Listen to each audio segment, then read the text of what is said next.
Assalamu alaikum, students. In last lecture, we studied the Einstein model to find out the specific heat of solids, and we saw that the model successfully explained the high temperature trend of specific heat. Moreover, it also predicted the low temperature behavior qualitatively, but not quantitatively, because we saw that the specific heat approaches zero exponentially fast at low t, that it approaches more faster than the predicted behavior. So, and the reason behind that was that behind this was that all the oscillators are considered to have the same vibrational frequency, because you remember, you will remember that the Einstein model is based on the idea that each atom behaves like an harmonic oscillator whose motion is independent of the other, and all these three harmonic oscillators are assumed to have the same vibrational frequency. But a better approximation was made by Debye in 1912, where he considered the vibrating atoms as coupled oscillators which generate a wave which don't have a same frequency and has a dispersion relation given by omega is equals to Vs times K. So here instead of 3n oscillators which have the same frequency, we have many oscillators with a range of frequencies. And we can also notice that we have written here V as the speed of sound, and this is the reason because the sound because the waves which travel within the solid are called sound waves, because we know that the sound waves are nothing more than a disturbance which propagates which is propagated by the collision between the particles, that is one molecule hitting the next and so on. And this is the same case here, because here the all atoms vibrate as coupled oscillators. So since we are saying that these oscillator has a range of frequencies, so we can find out the range of frequencies or the number of different modes in a certain range by using this method, that is the density of states method. So here we know that the number of modes of vibration with wave vector in the range between k and k plus dk is written as is denoted by d of k dk and is equal to vk square over 2 pi square into dk. And we know that the vk square over 2 pi square is the density of states in 3 dimensions. So we can also find out the number of modes between omega 2 omega plus d omega just by simply using this dispersion relation, where omega is equals to vsk, and we can convert into k, which is equals to omega by vs. So this expression in terms of omega will be written like this, which is equals to v omega square over 2 pi square vs cube into d omega. So one modification is required in this equation 1, is that we are talking about solids, and we know that in solids both longitudinal and transverse waves can travel within the solid. So these two waves have different velocities because of the anisotropy of the solid. So this speed should be modified because it also it includes the contribution of longitudinal vibrations and transverse vibrations. So this expression, which is equal to v omega square 2 pi square, this will be verified as there are two components of transverse waves and one component of the longitudinal waves. So this is the longitudinal. So for convenience, we can also write this expression equal to this one 3 over Vs average cube, and this last equation after this substitution will become d of omega. D omega is equals to 3 v omega square over 2 pi square vs cube into d omega. So now once we have find out the d omega, we are in position to find out the total average energy of all mods, which is given by u of average is equals to h cut omega times the Planck's distribution function into d of omega d omega, where n of k is given by 1 over exponential h cut omega over k pt minus 1. So notice in this equation that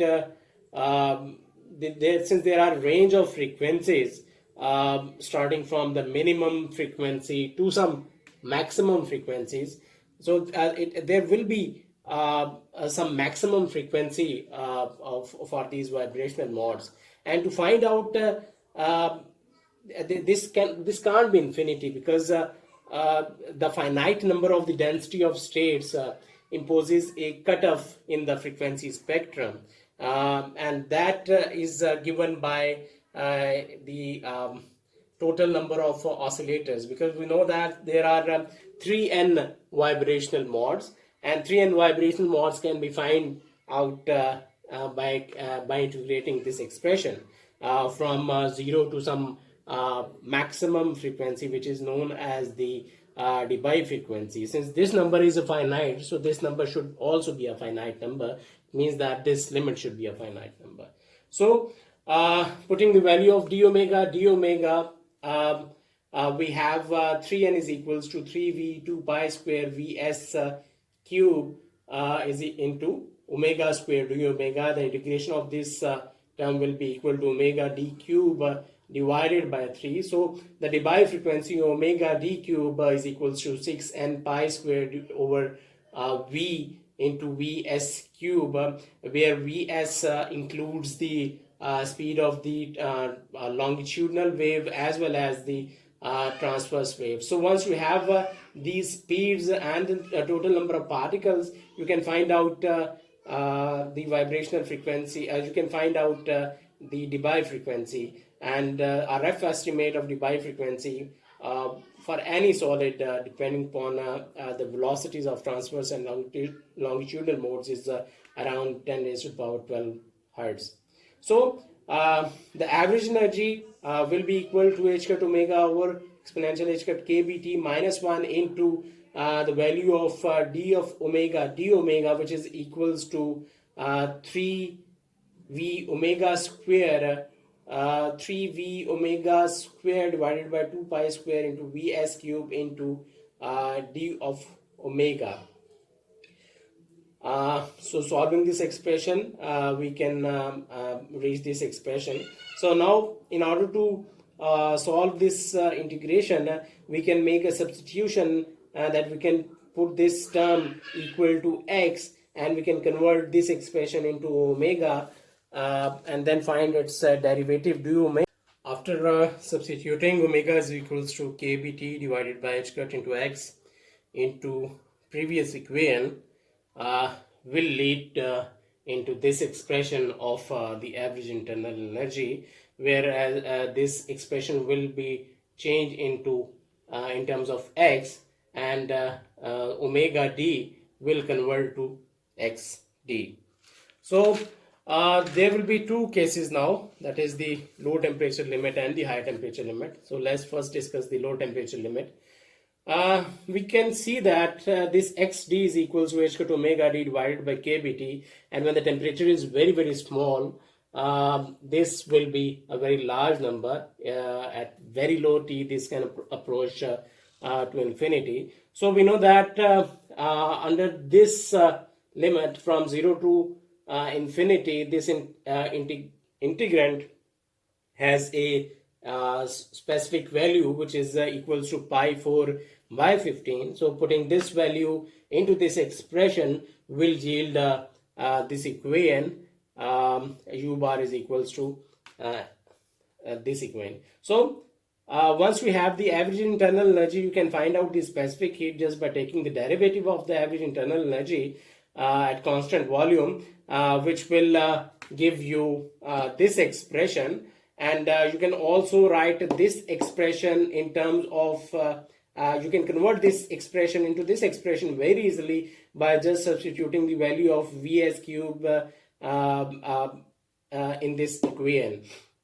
And by making another substitution, that h cut omega d over kb is equals to theta d, where theta d is defined as the Debye temperature. So we can see that the specific heat in this expression is proportional to the third power of the absolute temperature.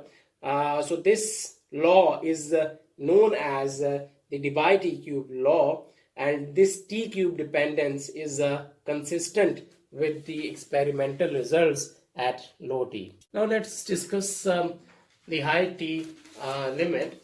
So if we recall our expression of the average internal energy, which is equal to this one, we can see that this exponential term under the high temperature limit will be equal to 1 plus x, because we can neglect the higher power terms of x because they will be very, very small. So if we put this approximation, if we substitute these results into this equation, we will be left with the x in the denominator, and after solving this integral this will be equal to xd cube divided by 3. So now putting the value of xd and solving this expression, you will get an expression for the average energy equal to 3n kBT.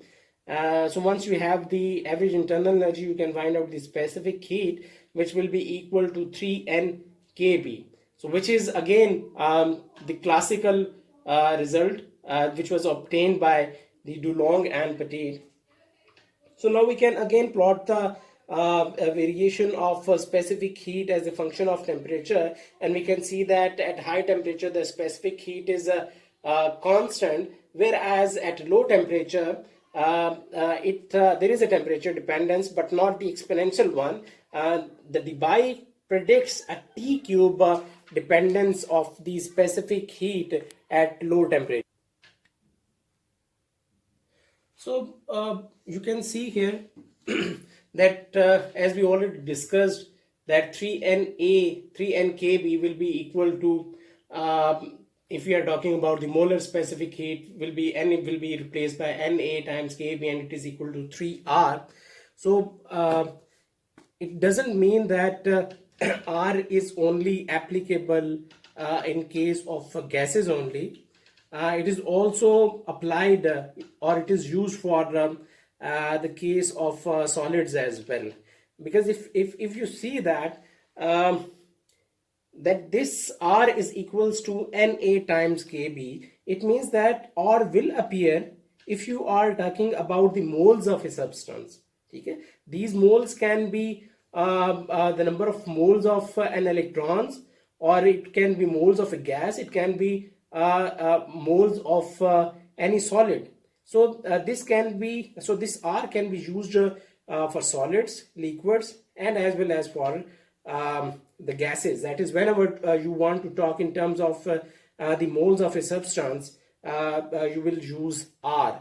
And R is also related to the Kb, and we know that Kb is used when we are discussing the relationship between energy and temperature.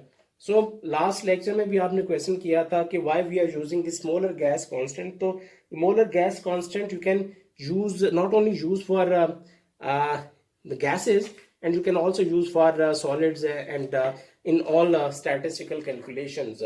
Molar gas constant इसलिए कहा जाता है कि because सबसे पहले जो है ये आइडियल गैसेस में सबसे पहले इसको यूज किया गया था. So let's come towards the limitations of the Debye model. Debye model हमने देखा कि it accurately predicts the low temperature dependence of the specific heat. लेकिन कुछ limitations हैं Debye model में भी. For example, that this theory assumes the solid to be continuum. Uh, if this is so, it means that you are ignoring the discrete structure of the lattice. So it also assumes the same cutoff frequency both for the transverse and the longitudinal vibrations. So this should not be the case. So it holds good for low frequency modes. That is, low frequency modes corresponds to the long wavelengths, that is the lambda. In this case, if we have a long wavelength, that's lambda should be greater than a, where a is the lattice parameter. It means that in this case, it holds good when you can ignore the discrete structure of the atom. That is, but for the high frequency modes, the lambda should be less than a, and then the discrete structure of atoms must be considered. And the second thing is that if you are measuring the specific heat for the metals, you will see a large deviation in this theory. And the reason behind is that in case of metals, there we know that there is a large supply of free electrons within the gas, within the solid. So you must consider also the contribution coming from the free electron to the specific heat of the metals. So in case of metals, the specific heat should also include a term which corresponds to the specific heat of free electrons in with the phonon contribution to the specific heat of the system. So this is the Debye model of vibrations in a solid.